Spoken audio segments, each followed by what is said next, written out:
everybody, Callum here, and on this channel in the past we have gone over a variety of strange and unusual vehicles, but today I wanted to show you guys one of my own, one of the vehicles that I've owned for a very long time, and the thing that really got me into both travelling and campervans, but also strange and unusual vehicles. And I've always wanted to be able to say that this is my 1989 Suzuki Super Carry, and it is the smallest campervan in the world.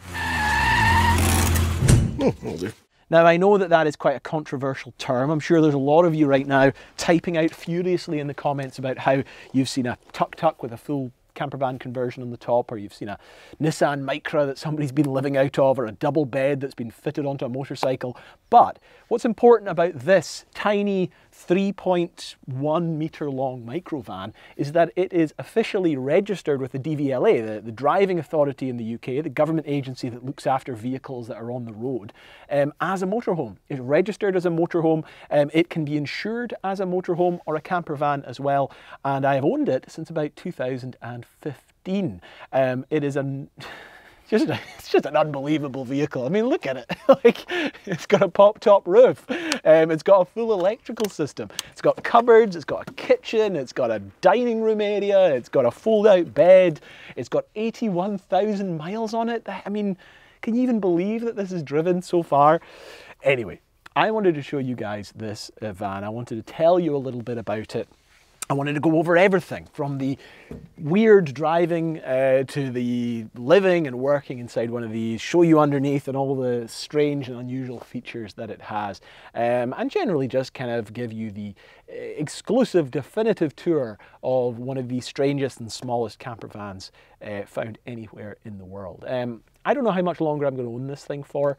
Sadly, I think my tenure with this vehicle is coming to an end. And, you know, it's a fun video, I think, for me to make, but it's also a little bit of a record that I can refer back to in the future if, you know, one day I don't happen to have this vehicle anymore. But what we'll do a tour. We'll start in the driving position, the cab at the front there. We'll then move to the living room area, and I can show you a little bit about living and working inside of this van and just go over everything. I'll leave time codes in the description below, or chapters in the video player, so that you can have a look at it and jump around if you want to. But let's get started. Oh, the sound of hollow, cheap Japanese steel. So for anyone who's not aware, these things are microvans. And of course, microvans are a very specific kind of designation of vehicle that emerged out of Japan as a result of their quite restrictive K-car regulations. So the microvans presented themselves as small, economical cars that had plenty of space in them for kind of day-to-day city transport and travel, and as a result became very popular around the world. These things are still found all over the place, and the Suzuki Super Carry is probably the most well-known of the lot. There's also ones made by Daihatsu, by Honda, but the Suzuki Super Carry is probably most well known in the UK is actually the Bedford Rascal. So in, I think, 1986, General Motors acquired the license to produce the Suzuki Super Carry down in their factory in Luton in England. Now, they produced two models which were identical apart from the badging. This is a Suzuki Super Carry. It was made and it was exported usually to Europe, where the Suzuki name was a little bit more well known. But in the UK, they were rebadged as the Bedford Rascal. Now, there is no differences to them apart from slight differences to the badging and the kind of front styling of the vehicle itself. They were made up until, I believe, the early 90s, and then they switched to the 9th generation. I believe we're now on the, I think, 11th generation of Suzuki Super Carry. It's quite amazing how long-lasting this design has been. Of course, one of the most distinctive things about it is that it's a cab-over design. So you're sitting on top of the wheels, and the wheel arches for one, but you're also sitting on top of the engine. It makes for quite an interesting driving experience when you're turning and maneuvering this van, because the wheels are actually a little bit behind you. But it also means that you've got a completely flat load floor stretching into the back. So it's not like a VW bus in which the engine is located in the rear. You've got quite a lot of space back there, good flat load floor for loading in workers' tools and various things, because, like I say, a lot of the time these were used as kind of cheap, economical work vans and delivery vans. In fact, the reason I became aware of the Bedford Rascal, or the Suzuki Super Carry, was that in the 90s, these things were used as goods vans here on Rasay. So for those of you who aren't aware, I live on a very small, very beautiful little island called Rasay. And back in the 90s, the transport for goods and services and material coming over to Rasay was done with these little small vans. They were perfect for fitting on the small ferry.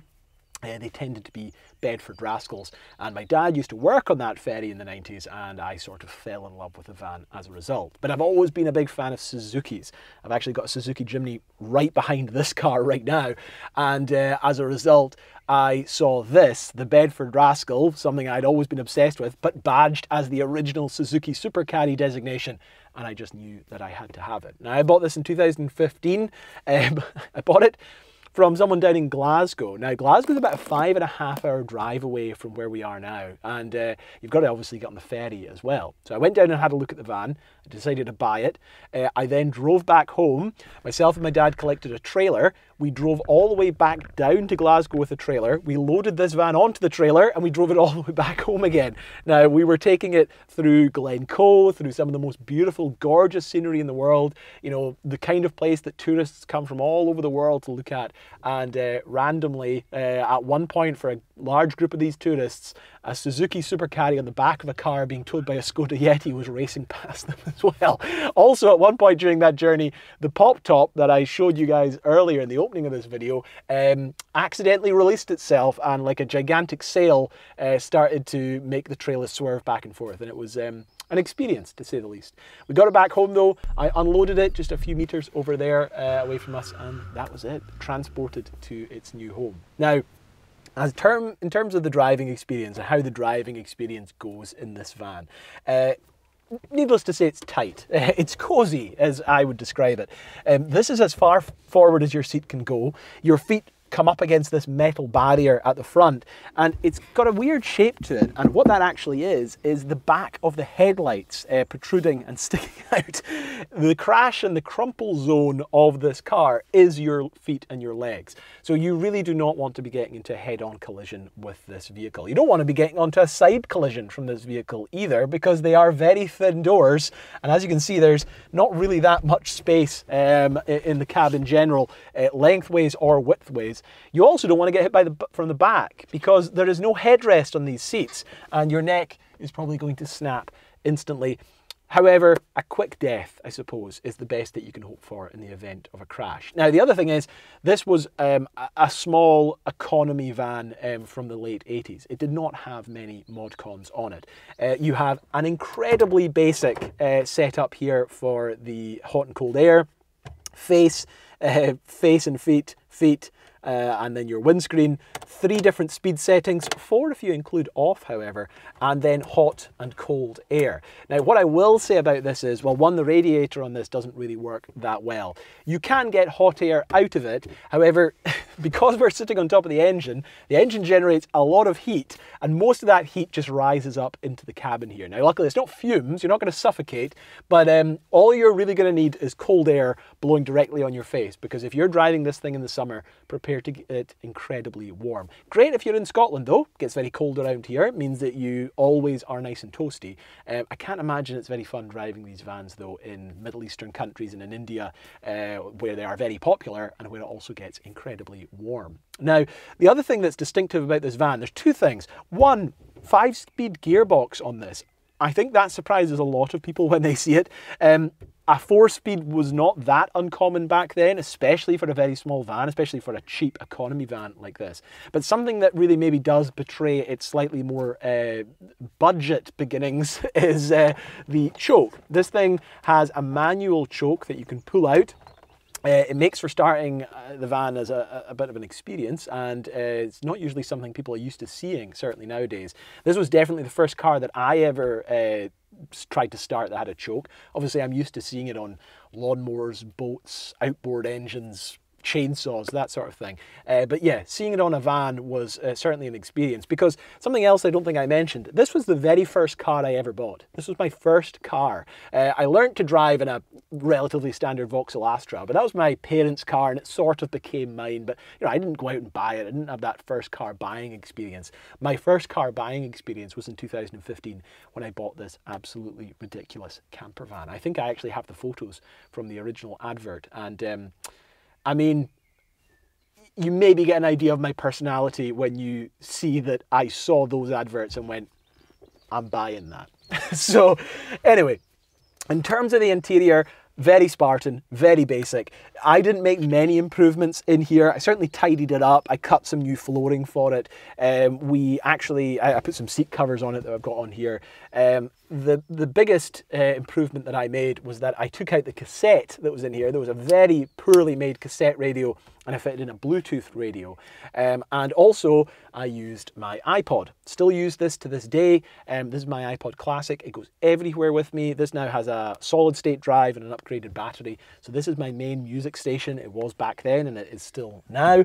And the other thing that I used was this.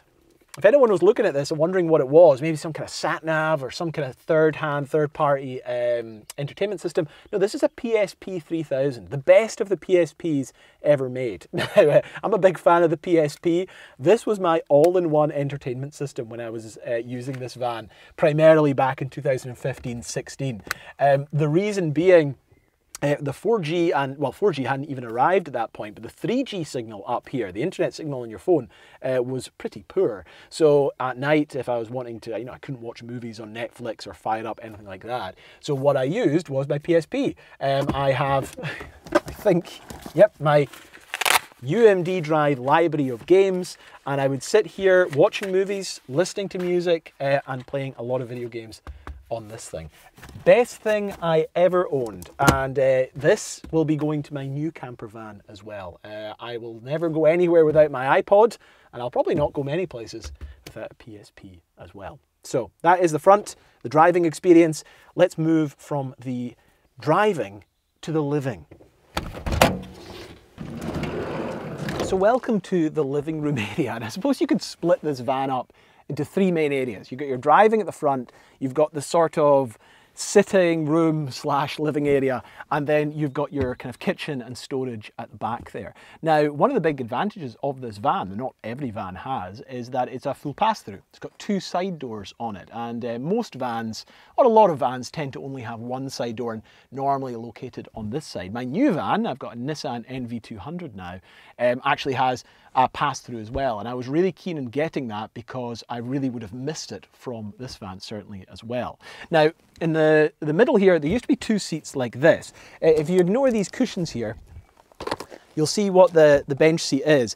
You've got these two, I will say, of their time styled cushions. All of this, I will say, is bespoke. It was made by, I believe, an Inverness-based campervan company. There's a badging on the back that relates to it. I don't think they exist anymore, but they did an amazing job because all of this is bespoke and made to fit on the inside of this van. And these designs for these seats I actually think are quite clever. As a normal seat, they're set up like this. This van is actually registered to carry 4 people. I would never drive with 4 people strapped into these seats. These are just wooden seats strapped to the floor. I don't know how on earth this passed any regulations of the DVLA, but anyway, you move this forward.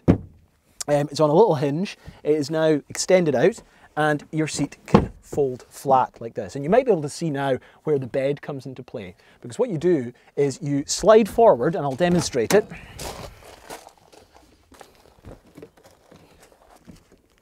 You slide forward the seat, the passenger seat that I was just sitting in, and you now have essentially a full span that you can lie on. You know what? It's not the most uncomfortable. I'll not say it's the most comfortable, but you would expect it to be more uncomfortable, and it's not. And I will say you can get a pretty good, I mean, I'm about 5'9", probably, maybe a little bit more than that, and I can lie in here relatively well.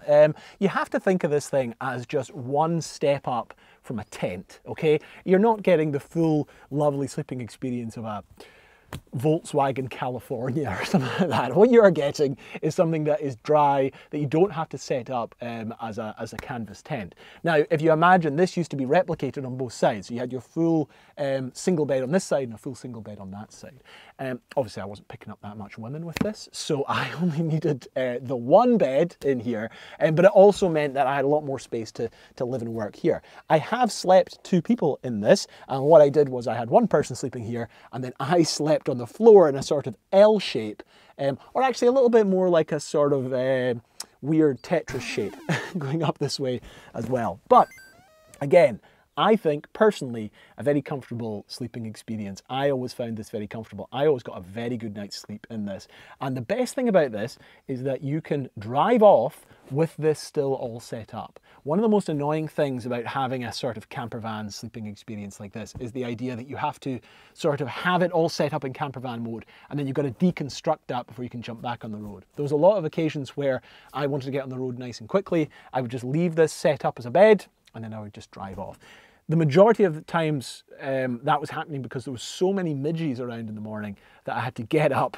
I had to really quickly get out of my bed. I had to then jump in the car and drive away as fast as possible because the midges in Scotland around the time that you were doing this sort of camping get very, very bad. Buyer beware if you are ever visiting the Scottish Highlands. Now, that is, like I say, the front sleeping area. The one thing that is not in here that I would normally keep in here is a cool box that would go next to the cupboard here. But generally speaking, that's how it worked. The other thing that can be set up in here is actually a table. And I'll show you how that's done right now. I'm just going to put this back together.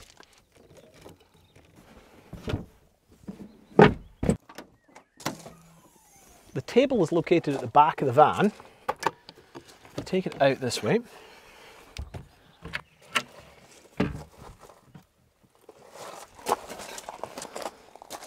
So your table's located in the back of the van, stored quite neatly up against the back cupboard there. This is stored inside the cupboard.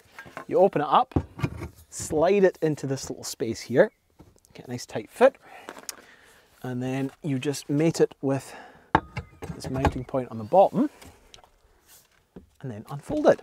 And as you can see here, you have a relatively comfy space. Now, it's quite shaky. That's because I actually cut this to make it a little bit shorter. I don't tend to use that this often, or use this that often. What I would normally do is I would be eating kind of on the back here, on this little surface here. But it is there if you ever need it. I have served dinner numerous times by sliding this seat forward, putting some cushions in on the kind of base plate on the ground there, and then using that as a sort of seat, because there's no captain seat. You can't turn this around. And you could sit 2, 3 people on here quite comfortably. Again, this works quite nicely if, say, you were having like a barbecue or something by the beach.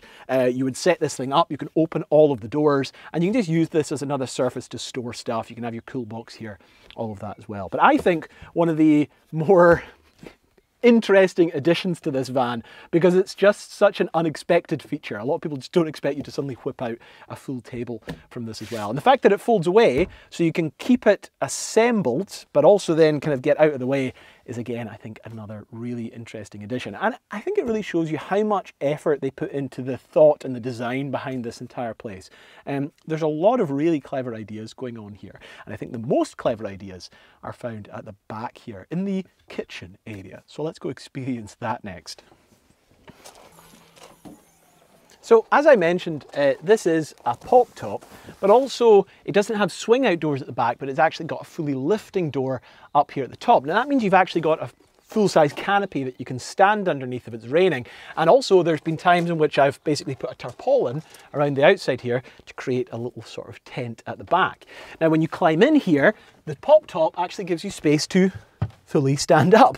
And there is full standing space running from the front all the way to the very back, because this entire pop top setup can actually be done by lifting the entire thing up as a kind of full square. I normally just keep it in this triangular setup because, one, if the wind is coming directly at you when you're stationary and set up, it blows over the top and kind of creates a bit more of an aerodynamic shape. And also because I just think it looks a little bit less goofy than having it fully set up. Although you've got to really just hand your pride in at the door when you start driving around in one of these. Now, this is a little kitchenette area, and I personally think that the design behind this, again, is incredibly clever and incredibly well optimized. I think this overall is the best designed part of the entire van. I think in some ways, although this cupboard is also fantastic and just so well made, the two don't work that well together because it's so tight back here, you can't really operate one or the other. You can't stand here and open this door. You can't really sit here that comfortably and work here at this little cabinet either. Probably if I was going to be improving on this design, I would either remove this or move this to over here or to one of the other sides and sort of block one of the doors. But I really kept it in place because I just thought it's such a unique design. I didn't really want to mess with it. I wanted to just really use and celebrate this bizarre little van more than anything else. Now let's have a closer look at this little kitchenette area. So if I open this up, you can get a better idea of the kitchen cabinet setup. And when I pull this down, you can now maybe better see the kind of kitchen setup that we have. Now, originally there was a full two-span burner here and stove set that also had a grill underneath as well, in case you wanted to cook up some bacon or something like that. My priorities were a little bit more about storage than cooking, because the two-burner setup took up this entire area. It was almost as tall as the actual cabinet itself, and it also meant you had to have a huge gas canister stored underneath here. And of course, this is pretty valuable storage space under here too. So what I did is I removed that and I put in a relatively cheap briefcase butane gas cooker. These things are all right to use. You basically have a gas cannon here that locks in place, well, when it works anyway, and then you can turn your burner on this way. It's a good setup, but as you can see, you've got this nice metal surface that you can wipe clean. Obviously you want to crack the windows slightly if you're doing this too, because, well, one, you've got carbon monoxide and various things to deal with, but you also have a lot of condensation that could build up in here as well. But this nice wipe down surface I always thought was incredibly clever, and you could throw all of your food and tins and bits and pieces in here, your kettle for example. You could store it all, close it all up, and then walk away and not have to worry about it. Again, it works really well when you are trying to just get out of the way. When you maybe just need to quickly jump in the car and then drive off to a new location, you don't have to worry about packing all this stuff up. You can throw it in here, close it up, you can know that it's relatively safe and stored away, and then you can come back later, give all this a clean, and then be on your way. I think it's a really fantastic system, and I kind of miss it from my new van. I really think that this is one of the best designed kitchenette areas that you'll find on a little small van. Now, next to it, gets even better. This here is your full-sized sink setup. I say full-size, full-size for a tiny van, that is. Now this thing folds up, and a lot of people think that this is maybe one of those pressure pump ones, but it's actually not. It is fully electric. This is an electric tap that runs from a small water bottle that's stored underneath the cabinet here, and it runs out, unfortunately, onto the ground. I don't know when they converted this, whether grey waste and grey water wasn't really much of a concern, but this just empties straight onto the road. So what you want to pair with this is a bucket that you can stick underneath it to catch the grey water. Although I don't tend to use this very much. I'm not washing up anything other than maybe just rinsing out a cup. But certainly if you were using it for more extensive cooking, I wouldn't recommend just using it as is. But again, fantastic storage space. You dry this off, you keep it clean, you can put your mugs, you can put various bits of cutlery into this, fold this down, and again, you don't have to worry. It takes the storage space that normally would be reserved for cups and cutlery and stuff and kind of moves it into this little basin here. And again, it's the best design I've ever seen in a little small van. I absolutely love it. It leaves you again with plenty of storage under here, in which you can keep, like I say, well, chopping boards, extra gas cans, the water is in the back there. And in here, where normally the gas can would have been, we've got a full shelf. I can keep my mug, which as you can see, I think at some point I must have tried to boil water in this mug, hence the reason it's very badly burnt under there, and all sorts. Now, because I don't use this van very much anymore, all of this stuff is pretty much empty, but you could store a lot of stuff in there. And I used to have a cutlery kit that would all stay in here, all my mugs and everything ready to go. And all your food and everything was basically stored in one place at that point, and you didn't really have to worry about trying to fit it into other parts of the van. And it also left this space over here reserved for the clothing, cameras and other equipment. I'll have a look at that right now. So looking in here, you can get a better idea of, again, just how spacious a lot of this interior storage space is. Think about this in terms of a big camping rucksack, you know, a full-size hiking bag. That fits pretty handily into here, with space then for things like camera gear, an Ikonos 3, the greatest of all underwater cameras. And other bits and pieces that you can store up here quite safely without anything getting knocked around or damaged too much as well. You've also got a few shelves here. I used to keep a small handy butane heater in here as well, which again you have to use very carefully because of course carbon monoxide build up and various things too. You can also find my toolboxes and stuff in here. And this, funnily enough, is actually a power cable. One of the more unique aspects of this van, and one of the things that I found really quite surprising, is that I had a full electrical power setup when I bought it. So you could connect these into a camping site which provides you a 240 volts, same as kind of indoor household appliances here in the UK, and it would run it to these plugs up here, which you could then plug in your laptop or TV or radio or whatever it is that you wanted. Now, what I wanted to do was provide myself power outside of campsites, because a lot of the time I would be camping on small islands and little kind of laybys and various things around Scotland. So what I wanted was some extra power that I could use to charge my cameras and stuff without having to rely on the battery. Now the battery is just under the floor. It's an incredibly small battery. I didn't want to use that for anything other than starting the car. So what we did is we fitted a full leisure battery setup. Now the leisure battery was built underneath this false floor that we built. Now what's great is the false floor under here is a good hiding space. You could put your camera or laptop or anything under there. There's quite a lot of space in it.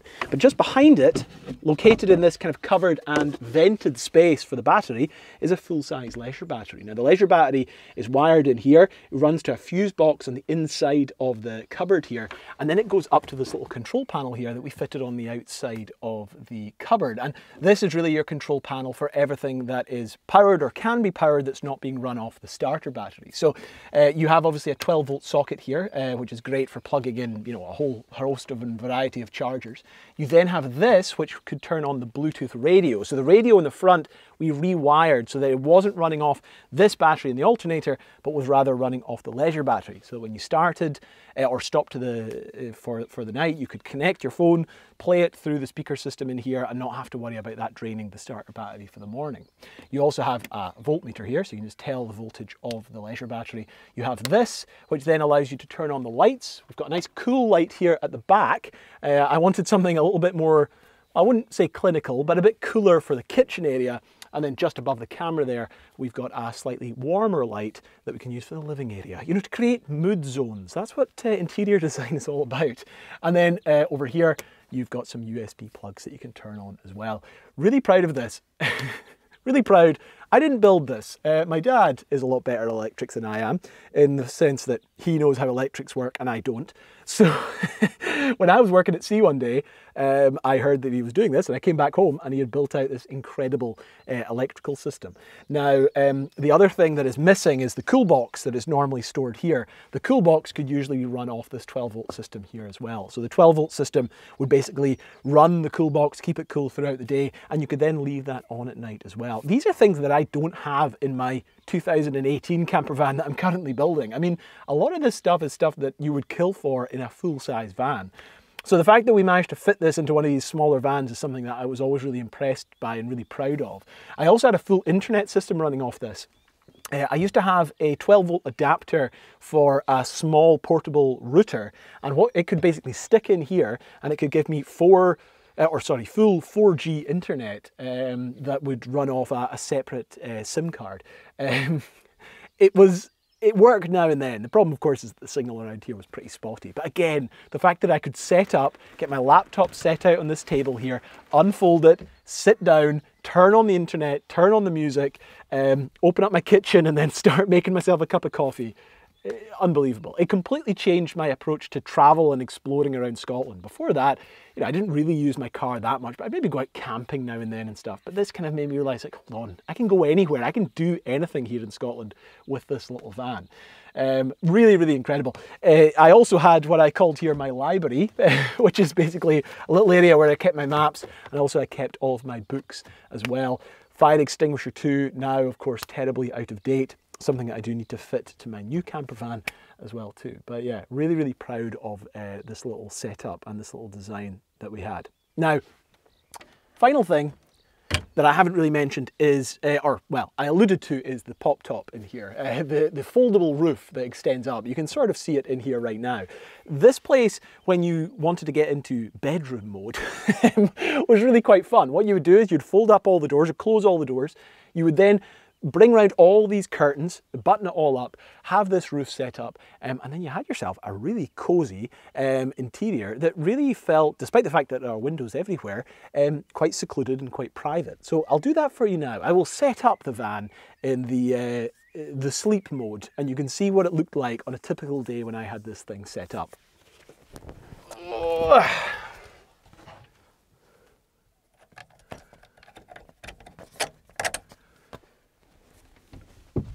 Oh, ta-da!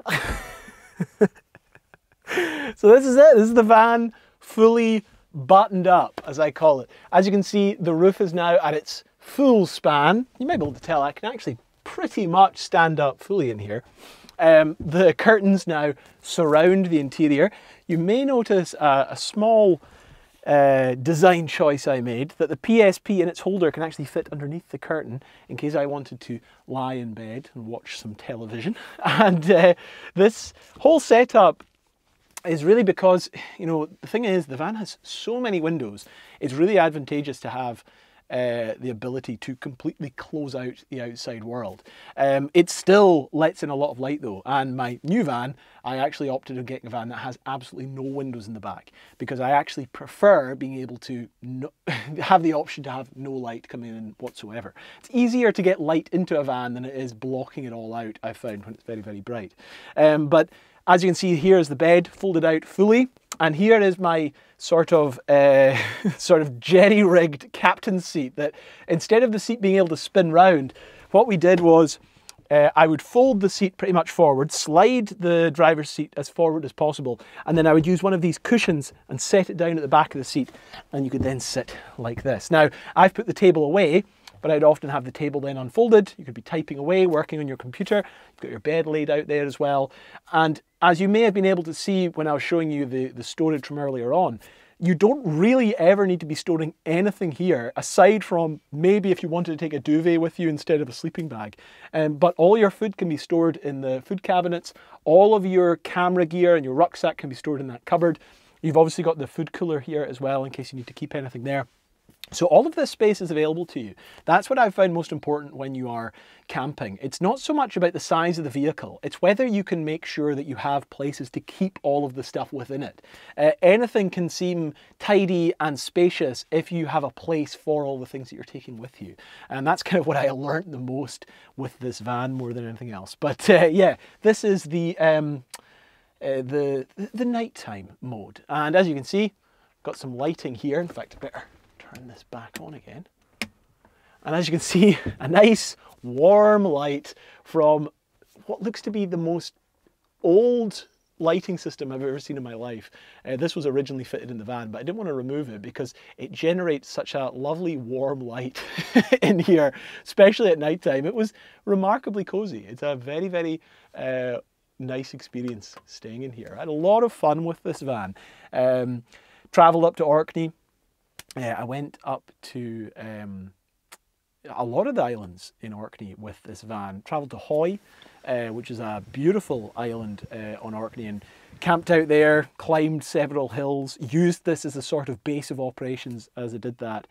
Yeah, a lot of good memories in here with that. I mean, it's incredible to think I drove sometimes 200, 250 miles in this thing. I took this thing up to John O'Groats. I have a photo of it outside or next to the John O'Groats sign. And you know, I mean, this thing, again, it's incredibly loud. You're sitting on top of the engine. It is so noisy. It is so unbelievably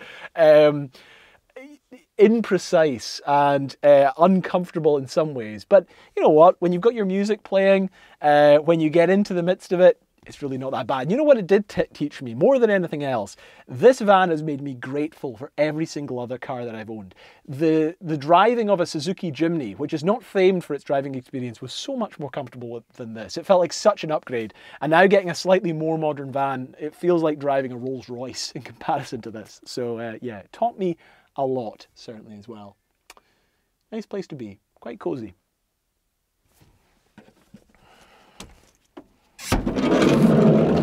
So yeah, that has been the Suzuki Jimny.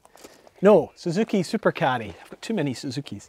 One of my favourite little vehicles ever. It's called Bamse, in case anyone wondered. B-A-M-S-E.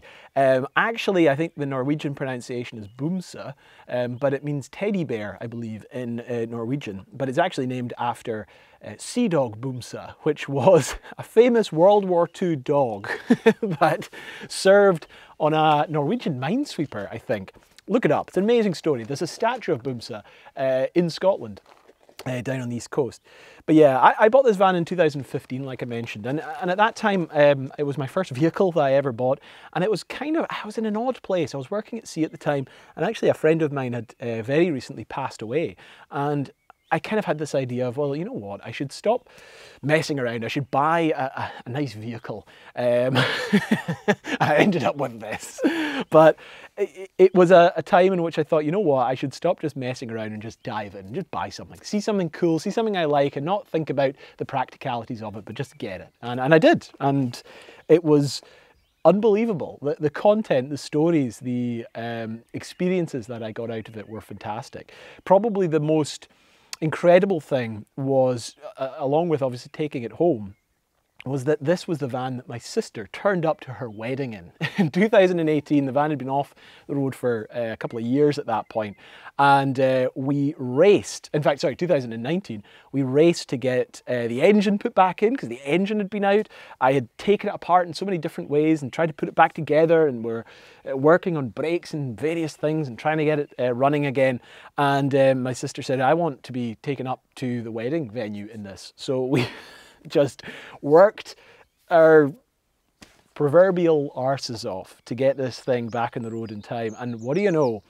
Roll around her wedding day, up turns this ridiculous little van, still decorated to this day with some of the decorations that we put on her.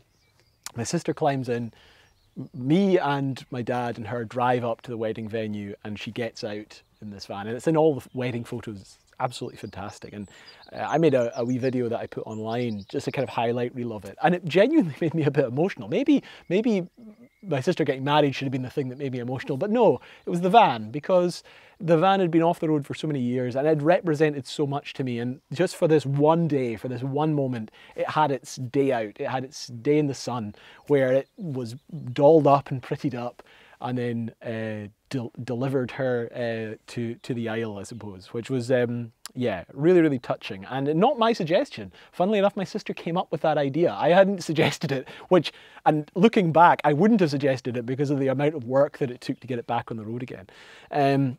I alluded to it earlier though, but my time with this van might be coming to an end. It's not been on the road in years. Rasay is a bit unique in that you can run vehicles on the island here without an MOT, but even to get her to that state is very difficult. I need to get her taxed, I need to get her through an MOT first in some ways, and it's a need a lot of welding. There's engine troubles and various things that I just don't have the time to deal with anymore. I may have already mentioned it. I've got a lot of vehicles. I've got a Suzuki Jimny. I've got my new van, which is a Nissan NV200. I've got my tractor. I've got a Ferguson tractor, which I've shown in previous videos. I'm trying to build a house right now. I've got a full-time job. I'm working, making YouTube videos. We've got about 8 or 9 different boats. We've got 100 different projects on the go. And this van, unfortunately, is just languishing and not doing anything. And it's a difficult thing to sort of come to terms with the idea that you've got to give something like this up. I mean, cars are so much more than just, you know, the rusty sum of their parts. You know, we have a real emotional connection to these things because of the literal time and memories that we have built and invested into it. You get to a point, though. There's a point, I think, in which you have to recognize, do I hold on to something and use it as a way of kind of immortalizing these times that I had, as a kind of memorial to all this fun and interest that I had with this time in my life? And hopefully maybe use it, improve it, and maybe build more memories on top of that, which is something, if you see my videos, I like to do. I like repurposing and reusing old things.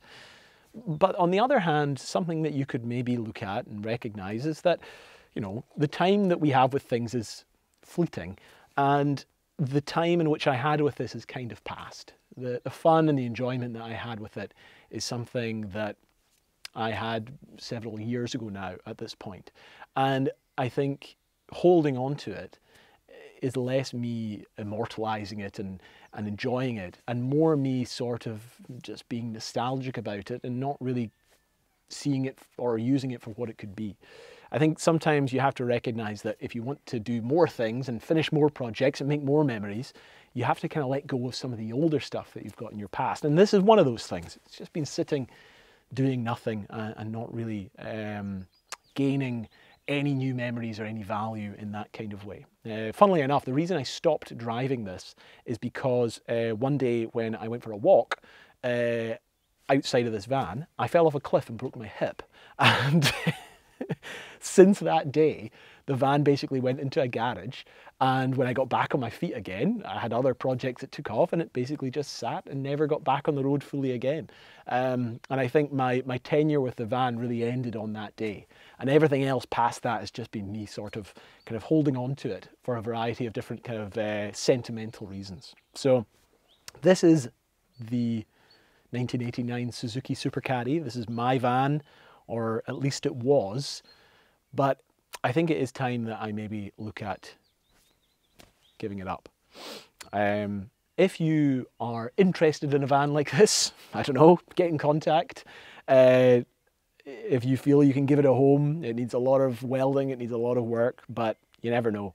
Maybe there's someone out there who could maybe make use of this and maybe create their own memories with it in some way. But anyway, I am going to go and, well, tidy this back up because I've made a right mess making this video. And yeah, I'll see you later. Bye-bye.